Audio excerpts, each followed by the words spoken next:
अस्सलाम वालेकुम my dear members. आज का हमारा टॉपिक जिसको हम डिस्कस करेंगे वो है हमारे पास आयन। केमिस्ट्री का टॉपिक है आयन, जो कि बहुत सिंपल टॉपिक है, जो कि बिगनर्स के लिए बहुत ज़्यादा कन्फ्यूजन होता है उसमें कि आयन क्या चीज़ है, एटम क्या है और आयन क्या है। अब एटम तो मैंने पहले वीडियो में आपको बता दिया है बहुत ही सिंपल तरीके से कि व्हाट इज़ एटम।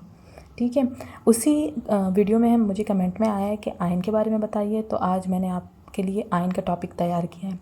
जब भी आप कोई टॉपिक करें तो उसको इस तरह के फ़्लो चार्ट बना के करें तो आपके लिए वो मिनट्स में आपको समझ में आ जाएगा। ठीक है, ऐसे फ़्लो चार्ट जो मैं आपको अभी दिखा रही हूँ। अच्छा, हम अभी टॉपिक की तरफ आएंगे कि व्हाट इज़ आयन। सिंपली अगर हम आयन के बारे में कहना चाहें तो आयन जो है चार्ज एटम जो है उसको हम क्या कहते हैं, आयन कहते हैं। वो एटम जो कि चार्ज हो। अब चार्ज के बारे में हम आगे पढ़ेंगे, चार्ज कैसे होना चाहिए, पॉजिटिव और नेगेटिव।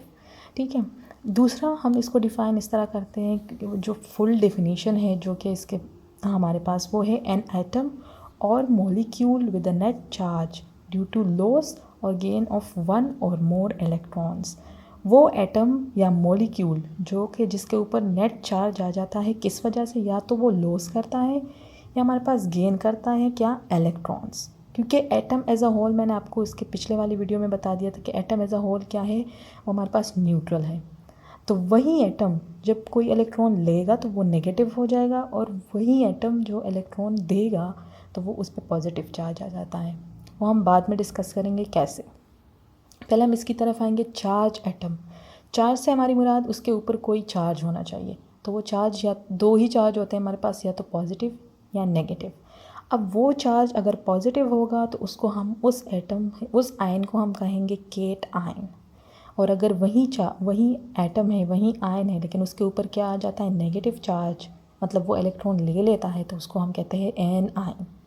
ठीक है, पॉजिटिव चार्ज ये याद रखें, पॉजिटिव चार्ज एक एटम एक आयन पे तब आएगा, एक एटम आयन तब बनेगा, पॉजिटिव आयन तब बनेगा जब वो इलेक्ट्रॉन दे देता है। इलेक्ट्रॉन के ऊपर नेगेटिव चार्ज होता है, जब वो चला जाता है तो वो एटम हमारे पास पॉजिटिव आयन हो जाता है, उसको हम कैट आयन कहते हैं। और वही एटम जो है, वही एटम जो जिसके पास अभी जिसने इलेक्ट्रॉन लिया तो उसके ऊपर नेगेटिव चार्ज आता है, क्योंकि इलेक्ट्रॉन के ऊपर नेगेटिव चार्ज होता है तो एटम के ऊपर भी नेगेटिव चार्ज ज़्यादा हो जाता है, तो इस वजह से उसको हम एन आयन कहेंगे, नेगेटिव आयन कहेंगे। अब ये मैंने इसको नीचे आपको बता दिया कि नेगेटिवली चार्ज आयन को हम केट आयन कहते हैं। अब वही केट आयन जो है वो क्या करेगा, मूव टूवर्ड्स कैथोड। अगर हम उसकी इलेक्ट्रोलिसिस करें, या आपको आगे आएगा कि इलेक्ट्रोलिसिस किसको कहते हैं, लेकिन अगर उसकी हम इलेक्ट्रोलिसिस करें तो वो कैथोड की तरफ जाएंगे। कैथोड जो है वो क्या हो जाता है, हमारे पास नेगेटिव चार्ज होता है। तो ये वही पॉजिटिव चार्ज वाला केट आयन जो है वो कैथोड नेगेटिव चार्ज की तरफ जाएंगे, क्योंकि ये ऑपोजिट चार्ज है। तो ये एक दूसरे को क्या करेंगे, अट्रैक्ट करेंगे, एक दूसरे को अट्रैक्ट करेंगे, और कैटायन कैथोड की तरफ जाएगा।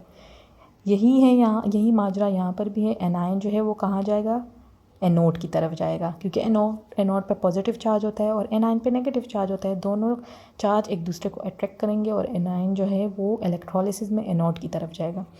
इलेक्ट्रोलिसिस का अगर आप अब छोड़ना चाहते हैं तो फ़िलहाल ये छोड़ दें। बस आपको ये पता होना चाहिए कि पॉजिटिवली चार्ज आयन जो है वो एन आयन होता है, और नेगेटिवली चार्ज आयन जो है वो क्या होता है, कैट आयन होता है। अब इसका हम अगर एग्जांपल देखना चाहें तो हम हाइड्रोजन एटम के सिंपल एग्जांपल में ले लूँ। हाइड्रोजन एटम जो है वो क्या हो जाता है, उसके पास 1 प्रोटॉन होता है, 1 इलेक्ट्रॉन होता है और 0 न्यूट्रॉन होता है, क्योंकि उसका एटॉमिक नंबर क्या होता है, 1 होता है।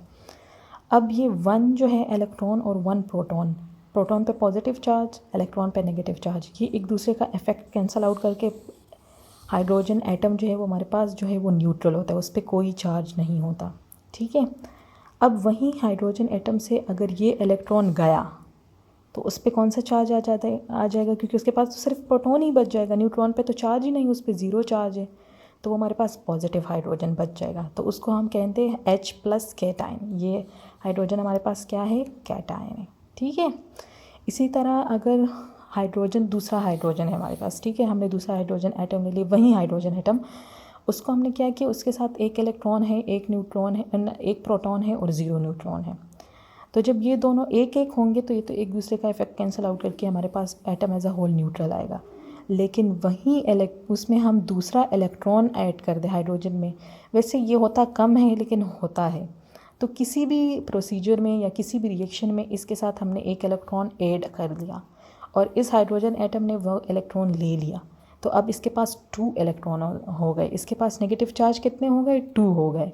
और पॉजिटिव चार्ज, इसके पास प्रोटॉन एक ही है तो इस पर नेगेटिव चार्ज ज़्यादा हो गए ना, तो ये एज अ होल एटम अब क्या होगा? नेगेटिव आयन होगा। इसको हम कहेंगे हाइड्रोजन एनाइन। हाइड्रोजन एनाइन, इसको हम एनाइन कहेंगे। इसको आगे जाके फिर इसको हाइड्राइड कहते हैं, लेकिन आपको सिंपल बताने के लिए मैंने इसको क्या किया है? H minus A9. ठीक है।